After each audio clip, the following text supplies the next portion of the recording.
Migrants sue Italy over their collaboration with the Libyan Coast Guard. As countries race towards technological dominance, an inside look at the downside of the digital revolution, and how Nigerian fashionistas are helping promote the country's leather industry. Africa 54 starts right now. Good evening and welcome. I'm Vincent McCory. This is Africa 54. Well, tonight we begin with developing news on the European migrant crisis. Italy's collaboration with Libya to stop migrants from crossing the Mediterranean Sea has hit a major snag. A lawsuit filed in the European Court of Human Rights asserts that Italy's work with the Libyan Coast Guard has forced thousands of people to return to Libya against their will, exposing them to inhumane conditions. Sabina Castelfranco reports from Rome. These scenes of African migrants rescued at sea and brought to Italian ports have been the norm for years. Until recently, the Italian Coast Guard coordinated these rescue efforts. To put an end to the constant crossings, Italy made an agreement with Libya.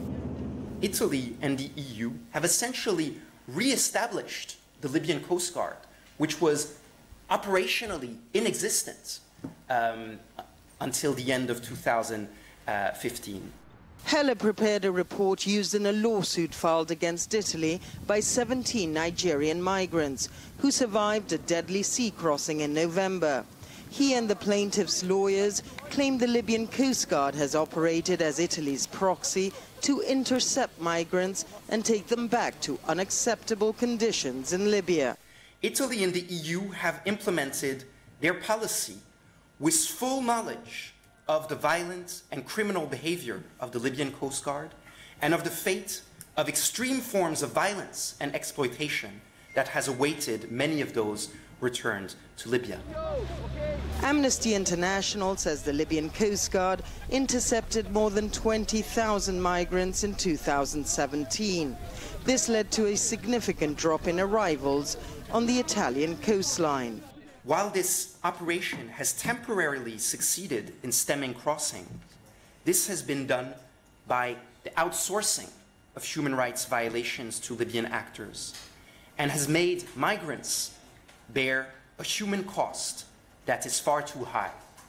The Italian government has not yet reacted to the lawsuit filed last week.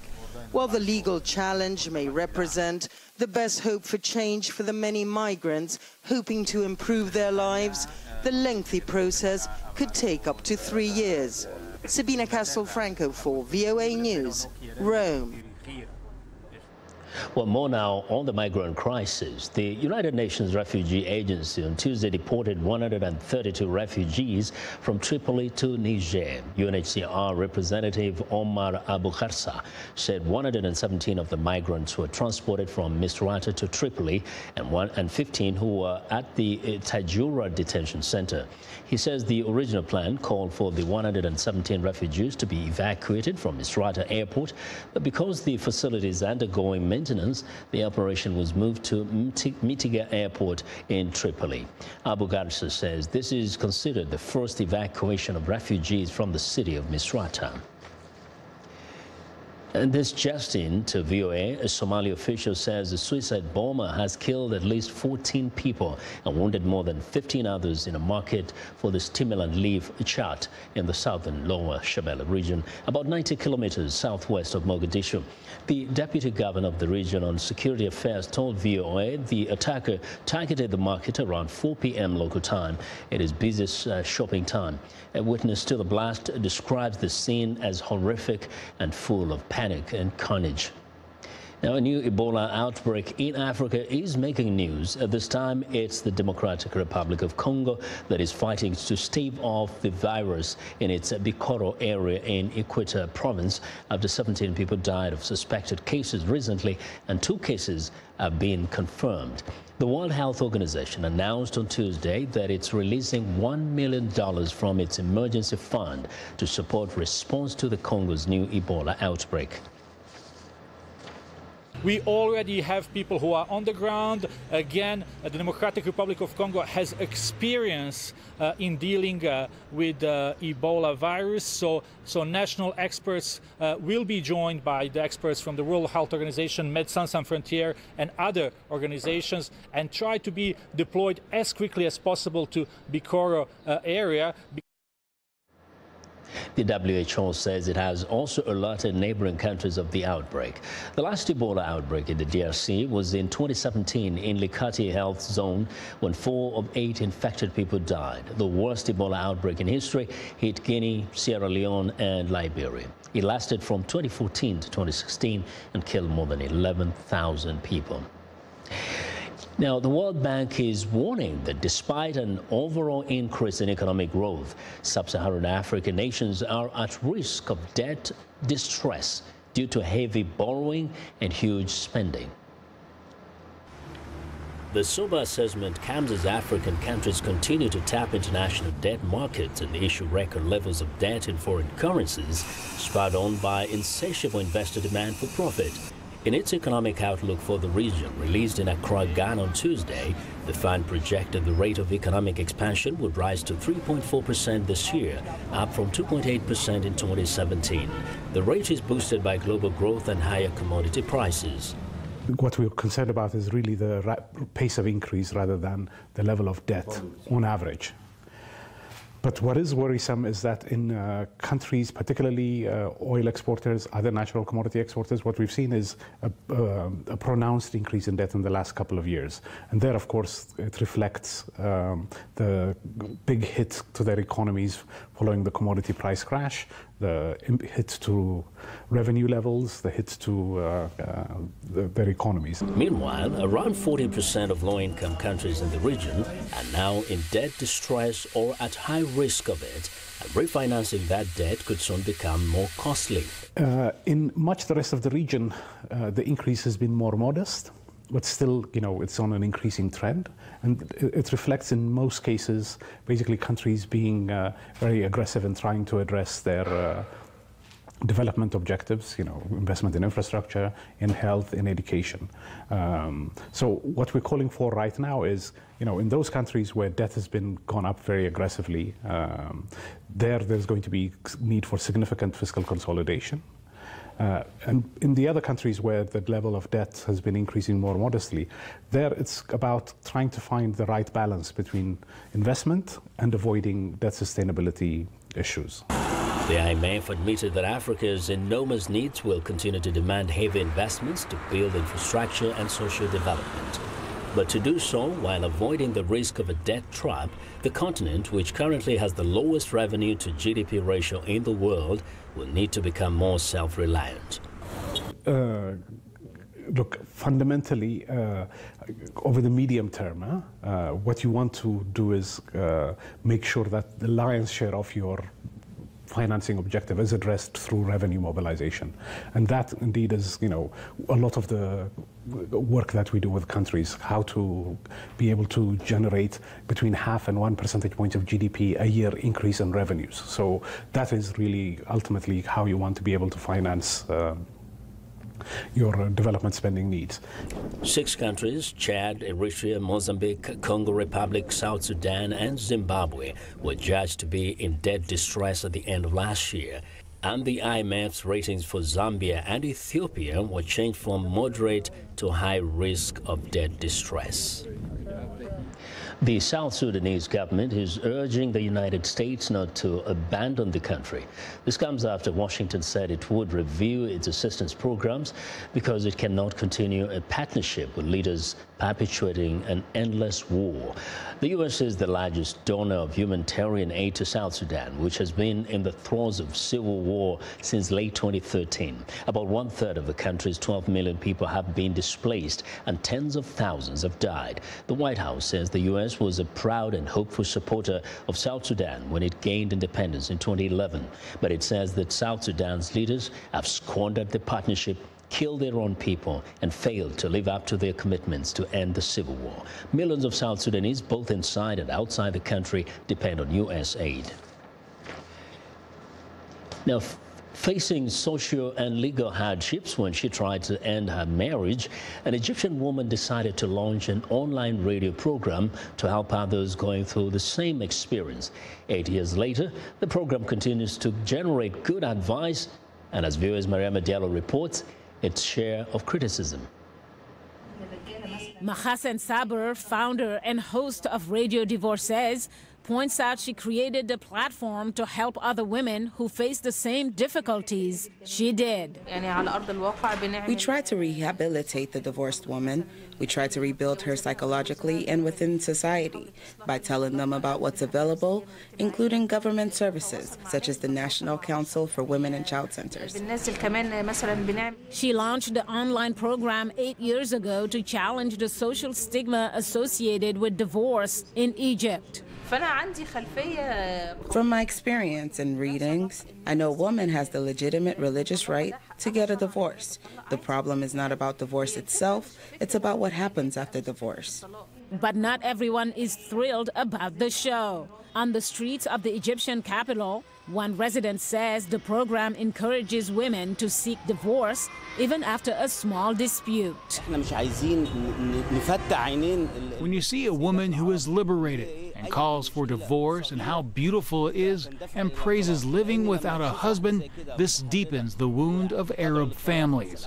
We do not want to reach that level. But another woman who went through a divorce defends the program's relevance. Women are not only half the society, women are the entire society. She raises the minister, police officer, engineer, and the president. If she is psychologically stable and lives well, she will raise better generations. Despite limited resources, about 36 volunteers provide technical assistance to the nonprofit forum. Saber's co-host Mai Ali says the program caters to the needs of other people as well.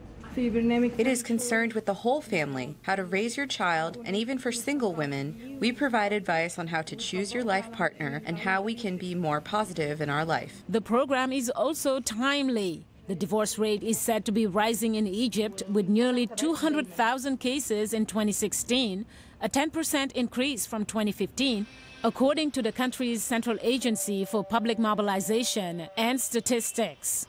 Mariama Diallo, VOA News. Well, the Africa 54 team is always thrilled when you reach out to us on social media channels to let us know what you think about us and the stories we cover. We reported on the state of press freedom and the warnings of a deterioration of the freedom of the press across East Africa. Triwal Mutondo Amama Chitsmentol from Lusaka, Zambia wrote, "It is high time that our African leaders start to understand the meaning of world freedom, press freedom." Now, some of our viewers are skeptical about the freedom of the press. Emmett P. Cheer from Liberia wrote, "If the only thing to Mickey Mouse democracy is freedom of speech, let them have it all. Don't forget that having free speech comes with its own challenges for every poverty-stricken nation." Now, Emmett, freedom does come with challenges, but these are challenges worth having. Remember, novelist George Orwell once said, "Freedom of the press, if it means anything at all, means the freedom to criticize and oppose."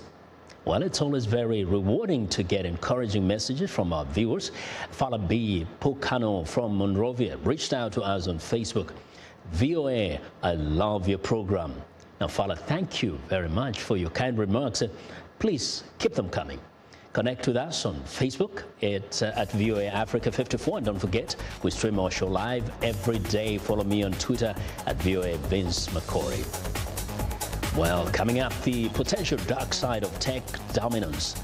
Stay with us.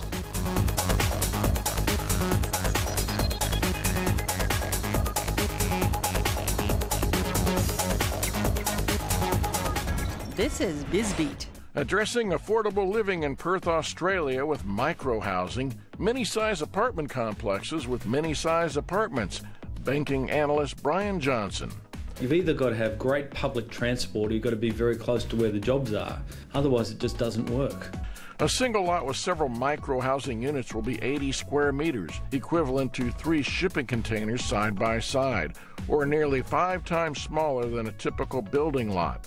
They'll be placed in open urban sites where small living units might thrive, and buyers can choose a 1 or 2 bedroom unit, which includes ownership of the land for $225,000. The pilot program is backed by the Western Australia government. Housing Minister Peter Tenley. It's part of the answer about getting affordable housing across the city around those transport-orientated developments. The first lots for sale hit the market in May. For VOA's BizBeat, I'm Philip Alexio.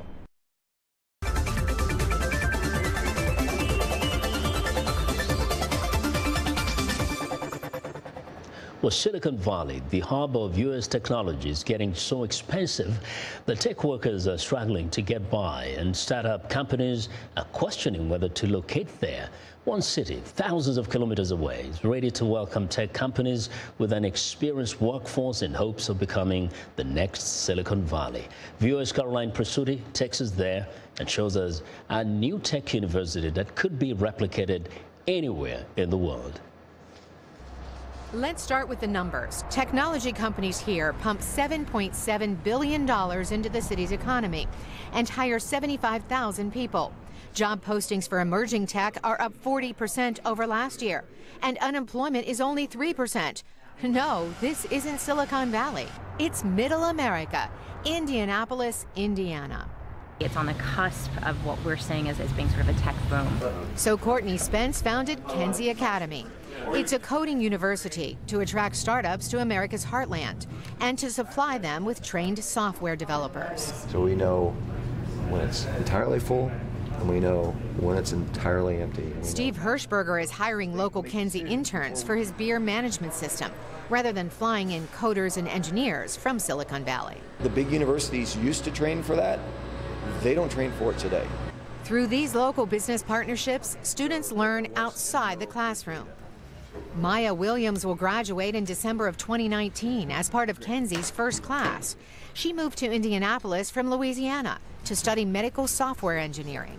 New Orleans is very healthcare based, but their technology was lacking somewhat, and there wasn't really a job market out there for that. Kenzie actively recruits females in what has traditionally been a male-dominated industry. But in the next class, just 3 out of 12 are women. Graphics looked very old. Student Kavita Kamobabu says women need more confidence in their tech skills. You have to brush off all those fears and be ready to face anything. That's how you can win. That's how you can build a career. Kamobabu and half her class aren't paying Kenzie's $12,000 a year tuition. Well, not right now. Instead, a school program allows them to pay part of their first job salary for the tuition. We'll be visiting a tech company in India. Kenzie might be a success for Indianapolis, but at Stanford University, located in the heart of Silicon Valley, students are skeptical. When I think of high tech, I usually think of places like the Bay Area, Los Angeles, New York, but not somewhere like Indianapolis. If not Indiana, how about Asia? Kenzie founders plan to duplicate the academy model starting in Malaysia. Caroline Presutti, VOA News, Indianapolis, Indiana. Well, technology developing at an exponential rate, experts say the world is experiencing a fourth industrial revolution, one that will be driven by artificial intelligence and machines that can analyze huge amounts of data from connected devices. But experts warn that aside from the benefits, the revolution also has the potential to harm societies.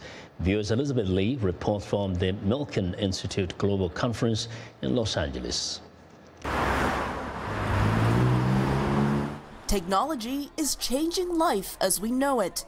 It's quite explosive, what we're seeing.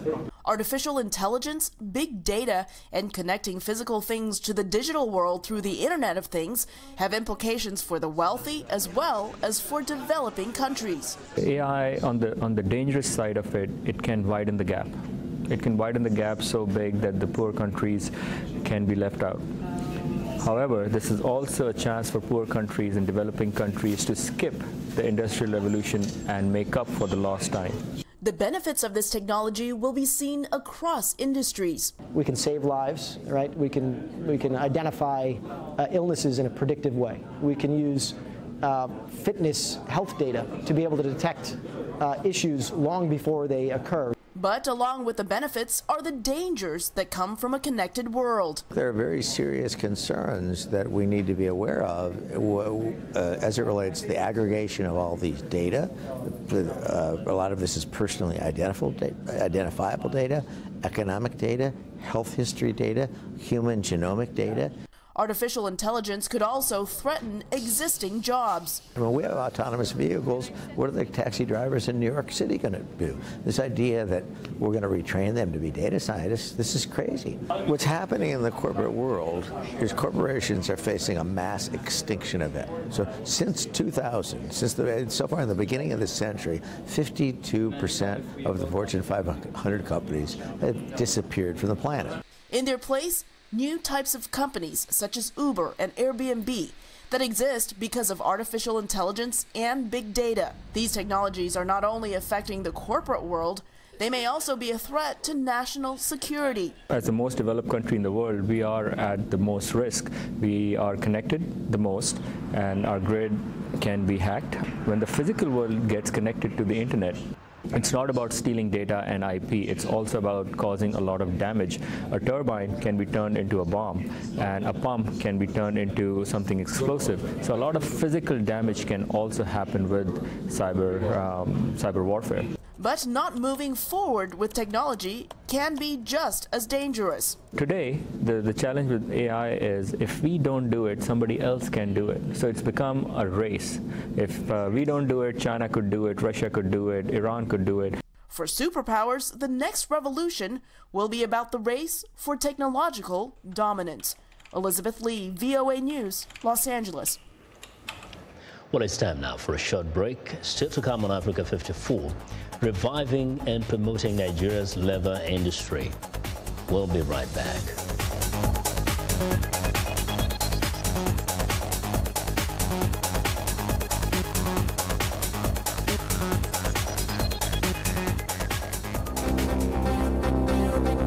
In the Democratic Republic of Congo, a new Ebola virus outbreak is announced in the Bikoro area. The disease is suspected in the death of 17 people, with 2 cases confirmed. In South Africa, Patricia de Lille is ousted as the mayor of Cape Town by her own party after she came under fire for mismanagement and alleged corruption. In Madagascar, Electoral Commission proposes to bring forward the date of the presidential and legislative elections scheduled for the end of the year to help the political crisis. In Nigeria, regional leaders attend the Lake Chad Basin Conference in Maiduguri to discuss the future and development of the region. Finally, children in rural Rwanda fondly remember the soon-to-be Princess Meghan Markle, who, as global ambassador for World Vision, visited the country in 2016.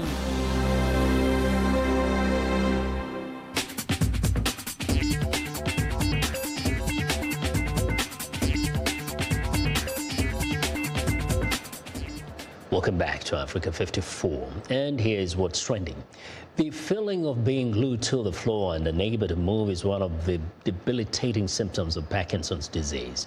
It can last from seconds to minutes and can be triggered by the stress of an unfamiliar environment. Because the lower half of the body remains frozen while the upper half continues moving, it can lead to loss of balance and falling. New research from the Netherlands has demonstrated how freezing of gait can be alleviated using laser-guided shoes. The projected beam of light acts as a visual cue or target for the wearer to aim for when walking. New research is being conducted using augmented reality glasses that project a visual cue onto the ground that only the wearer can see. Well, next up, Nigeria's second edition of the Lagos Leather Fair recently opened to traders, exhibitors, and buyers.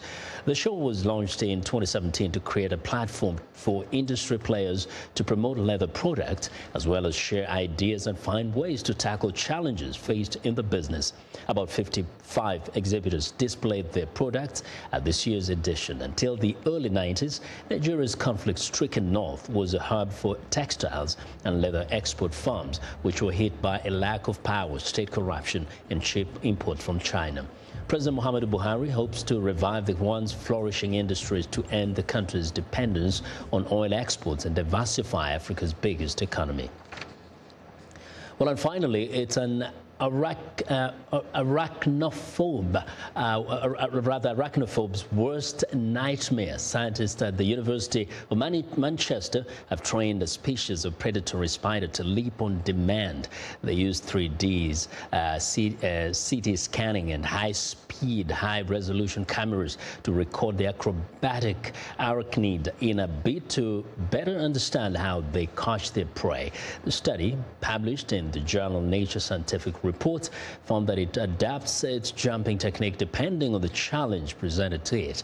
Researchers hope that understanding the biomechanics of jumping spider anatomy could help engineers develop a new class of robots able to perform feats of movement beyond current technology. And that's what's trending today.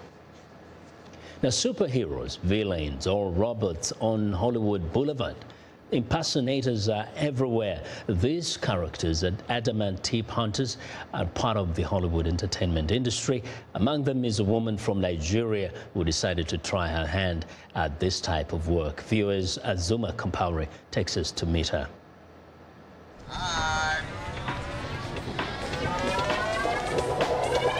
Welcome to Hollywood Boulevard, one of the most iconic avenues in the world. It is where impersonators disguise themselves as Hollywood celebrities for the amusement of tourists. One imitator is Amaka, a Nigerian who came in search of the American dream. For now, she is Storm, the character for Marvel comics and films capable of controlling time, and she is particularly proud of it. My name is Storm. Storm. Some people, they will come to you, they don't know how to pose. Then I will tell them, you have to place the hand on your knee and just give them the swag, you know, California swag.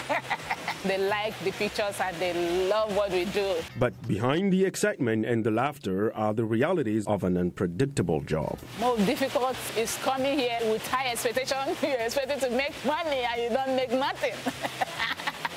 Photo time. One of the first things that tourists learn is that a photo with the stars is anything but free. They're supposed to understand that's how it works in Hollywood. Most of my black brothers, they don't like tipping. Do you have any tip for me? Not at the moment.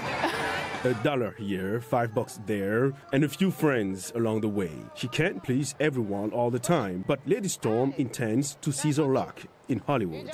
I just feel that Hollywood is a place where dreams come true if you try harder. If you put yourself in that position that I'm going to succeed, whether good or bad. And it may start with the confession to her husband, who is chief in Nigeria. My husband is really encouraging me. He didn't know that I'm in Hollywood, and he didn't know that this is what I do. Eventually, he's going to know. Then I'll tell him that I've learned a lot. I know I'm the chief wife, but then I'm not doing anything bad, you know. I'm making something good for me and my kids. Picture time? One day, I'm going to be a star. I'll be on the stage and talk to numerous people. Tell them what it takes to be a star. While she waits her turn to be a star, Amaka continues her crisscross on Hollywood Boulevard, always looking for new tourists to pose with and perhaps a few good tips. Azuma Kampaure, VOA News, Hollywood. Hi. Picture. Good night. That's it.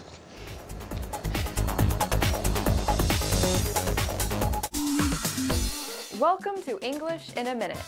A lot of American English idioms refer to parts of the body. Get off on the wrong foot. Are Anna and Jonathan having trouble learning a dance? How did it go meeting your girlfriend's family? Well, it was interesting. First, I was really late. Oh, Jonathan. Yeah, and then at dinner I spilled my water all over